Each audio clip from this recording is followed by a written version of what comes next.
Welcome back everybody to Toronto in 10, where tonight it's a bit of sad news. Michelle Yu goes home tomorrow. This is going to be her final appearance here on the podcast.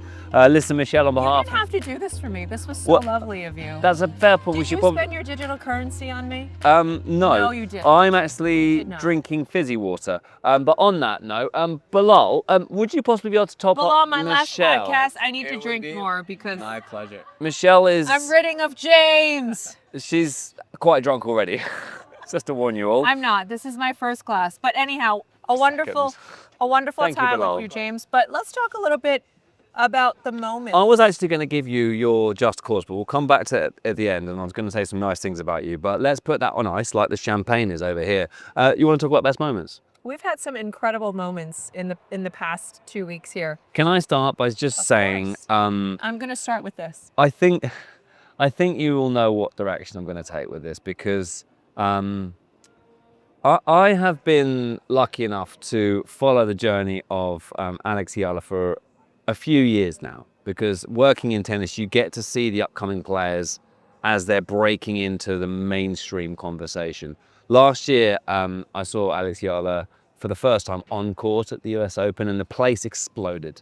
I've interviewed a few times since then at Wimbledon. This year, something special happened at the National Bank Open. The Filipino community, the Canadian community, and just the general tennis community came together to celebrate not just a sensational player, but a sensational culture. And I think when we all look back at the National Bank Open, and listen, we're not at that point yet, we will remember this as being something truly remarkable that happened. Do you think that's a fair point to start on? Well, since this is my last day, I have been reflecting on what I've watched and what I've worked on in the past 10 days. And boy, what a ride it has been. I've worked a lot of tennis tournaments. There is this culture, this hype that a lot of people may be haters about, but I enjoy it. It's good for the sport. It's good for the Filipino culture. It's good for the tournament.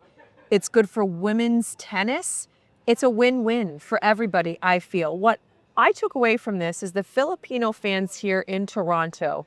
Some of them have never even come to a tennis tournament before Alex Eala played here. And they came, they brought their flags, and they brought their pride. And it was beautiful to see them cheer in Tagalog. And it was a very emotional moment for that culture. And they came together. One thing that I've enjoyed this evening is we've been having the doubles quarterfinal and doubles semi-finals on Grandstand today, and I've had quite a few Filipino fans approaching me today. Alex Eala is not here today, but the Filipino community is now invested within the National Bank Open, and it's good to see that we've not just made tennis fans of Alex Eala, we've just made new tennis fans, and that's what the sport wants. It wants to reach out to new communities, and that's been achieved here. So for me personally, folks, that has been my favourite moment of the 2026 National Bank Open so far, because we still have semi-finals and finals still to come. Well, I want to add on that, and I also think the National Bank Open did a wonderful job embracing the Filipino culture, making changes immediately. They're a very busy place, making food changes, making that chicken adobo, making that lumpia, and everybody just embraced it, telling, not a lot of tournaments do that. It's a very interesting, fascinating, special thing for this tournament to do. So I think that definitely stands out. Another moment that stood out to me, how many moms that we saw go deep into this tournament. Belinda Bencic, unfortunately, did not play because she's injured. She had a hip injury, didn't play against Coco. But, she beat Eala, and she had a tough match against Taylor Townsend, another mom who was in this tournament. Svitolina, Naomi Osaka, they're still in it. These are women that are traveling with children, and they are still getting it done. And that, to me, is really remarkable. I hosted an unmatched gender equality conference today, and it's talking about all the needs and challenges that women in sports face. What about the players? There's so many things that they face, and it's remarkable to see how they can still play a high quality of tennis. One thing that struck me about female athletes who come back to the sport or the athletics that they compete in after having had children is the remarkable strength they show. And I work in a variety of other sports, as I know you do, and I've spoken to a few other female athletes. And listen, as a father of an 18-month-old daughter, I can see just how much that experience is, such a significant part of a woman's life. But anyway, to make the point, I've seen a lot of the female athletes in modern pentathlon, other sport I cover, tell me about the extra strength they feel when they've come back from having children. And you're a mother yourself, you must be able to relate with that. Yeah, absolutely. It takes a lot of time, a lot of commitment, and there's got to be an army to help out. And for them to be able to travel, do the accommodations, but then be on their game for tennis, that's a whole other level of empowerment. And it is incredible to see that these women can still be moms and go out there and do what they do. This tournament has shown me, with looking at the draw, just how unbelievably strong these women are on the tour. We talk about the National Bank Open as being up there with the best tennis tournaments in the world, and we cover a multitude of tennis tournaments. This year, I've fallen even deeper in love with the National Bank Open, and this is genuinely an authentic review of what has been, an incredible experience so far. We also have to agree on a moment that we both think has. The point of this episode is to sort of look at standout moments. Those are two obvious ones. Is there something that we can both kind of agree on as being like a really special part of this tournament? Well, again, it goes back to the response that we got seeing Eala play here.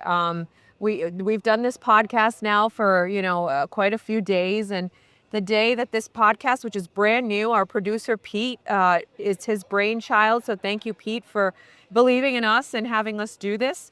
It got over 150,000 views one day. A couple of days. We weren't expecting that. We were not expecting it. So it just goes to show you, when you come together, I mean, obviously working with you is always wonderful, and it's fun. It's really fun. Yeah. But you're like my tennis sister. We tease each other, but we're friends. This is true, but it's about the stories in tennis that really make everyone fall in love with the sport. And I think globally, especially in the Philippines this time around, they were invested in what was happening at the National Bank Open, and that was wonderful. And this is not just the champagne talking, folks. Honestly, we were speaking about this beforehand. Is my first sip. Relax.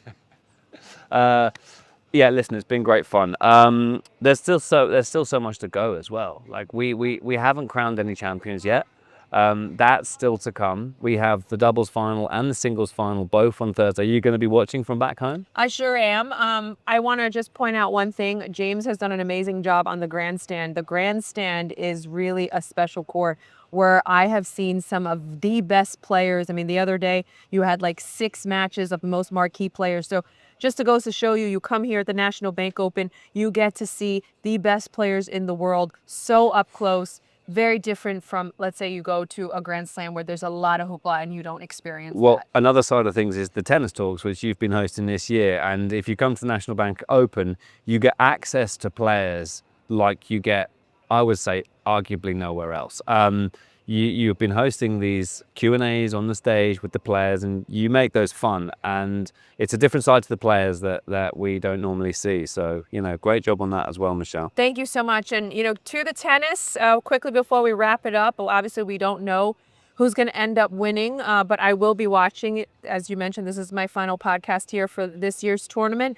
Iga Swiatek is looking pretty good. She's not had a fantastic year, but she's still in it. And I think she's my pick to win it, James. What do you think? I think, I was going to say Coco Gauff, because Coco now has an extra night off. And Could be good or bad, though. Well, it could be good or bad, but it can't be underestimated how tired players are at this point of the season. So Coco's going to relax. We saw her having ice cream with Alex Eala the other day, so she's in a great place. Naomi Osaka as well, by the way. She's on court at the moment, I believe. Did she win the first set? I think she won the first set. So I don't know. It's hard to predict at this point. I mean, let's not rule out anyone, but listen, either way, tennis wins. It's the National Bank Open. It's what you expect when you come to this tournament. You want to wrap things up, Michelle, for one final time? No, you can. I'm going to drink now. Cheers to you. Okay. Cheers. Well, listen, you have to cheers. I have. And Moet, thank you so much for this beautiful evening. It's quite lovely.